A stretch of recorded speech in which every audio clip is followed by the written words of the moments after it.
Armadura no chão, caminho me procura, corpo sem proteção, pele mole, alma pura, caminho proteção.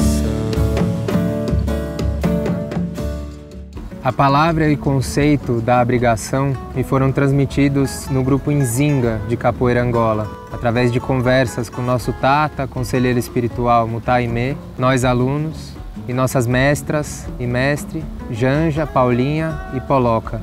Essa palavra me marcou pela força dos fundamentos éticos que ela carregava. A oposição à ideia mais corrente de obrigação e a fusão com a ideia de um abrigo lembram primeiro uma ação que parte de dentro para fora e em seguida a compreensão, o acordo, a comunhão. Receber e me abrir para a alteridade, para aquilo que me ultrapassa, que é maior do que eu. Eu não encontrei essa palavra no dicionário, então eu guardei ela como um pequeno tesouro.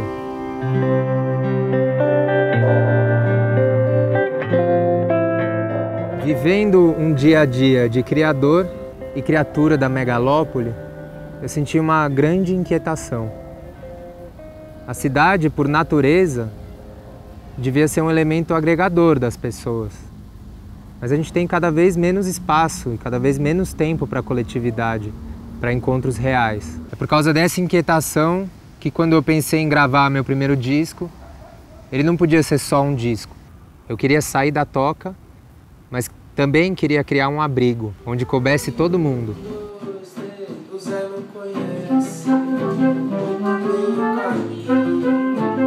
Queria tocar para as pessoas músicas que eu nunca tinha mostrado. E ao mesmo tempo também queria saber como que as músicas tocavam as pessoas. O violão do Eu Mal Te Conheço, da harmonia. O processo de gravação começou ao compartilhar as canções com o Facetalk. Com o Jonas Tatier entrando, se completou um caminho de produção, um caminho estético também. E a gente formou um trio de músicos muito complementar. Mas vou precisar de você, sempre sentinela.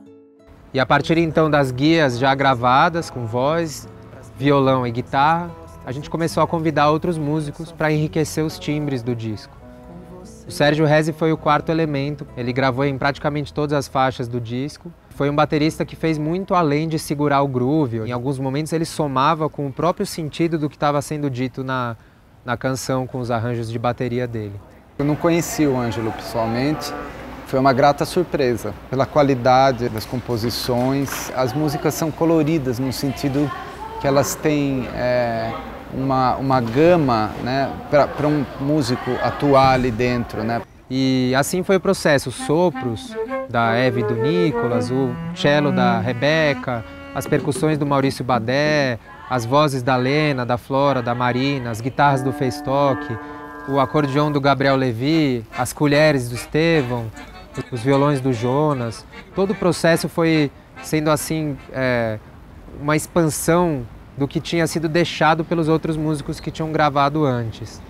Então foi uma expansão em camadas mesmo, como um tronco de árvore, que ganha novas camadas à medida que se expande, né? Então a cada nova audição, a cada nova gravação de um dos músicos, elas ganhavam identidades sonoras, timbres diferentes, coloridos mesmo.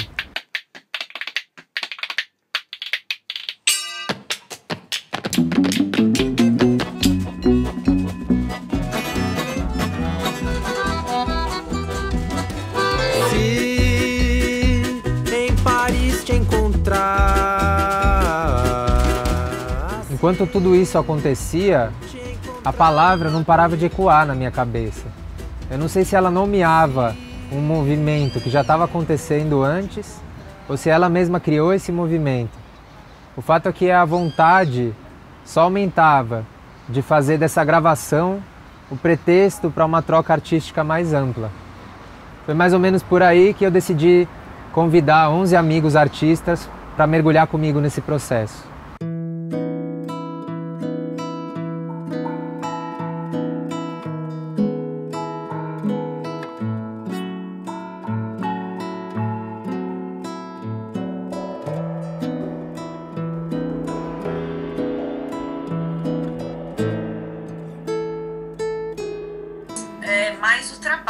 íntimo de cada um, sabe? O que cada um faz, até qual que é a referência que cada um tem, quais são os artistas ou quais tipos de imagens que tocam cada um, sabe?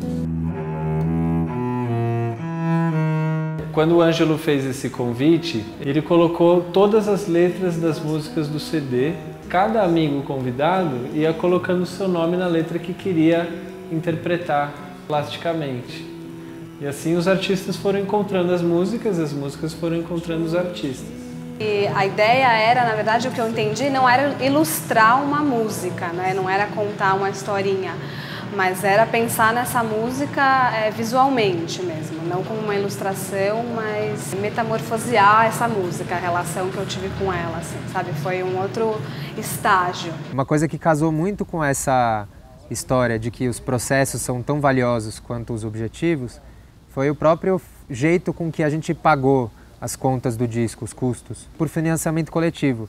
A gente teve 200 apoiadores no total, e uma soma de apoios pontuais que fizeram com que a primeira etapa do projeto fosse realizada. Então, a gente terminou esse financiamento coletivo com o disco gravado e com as obras visuais prontas.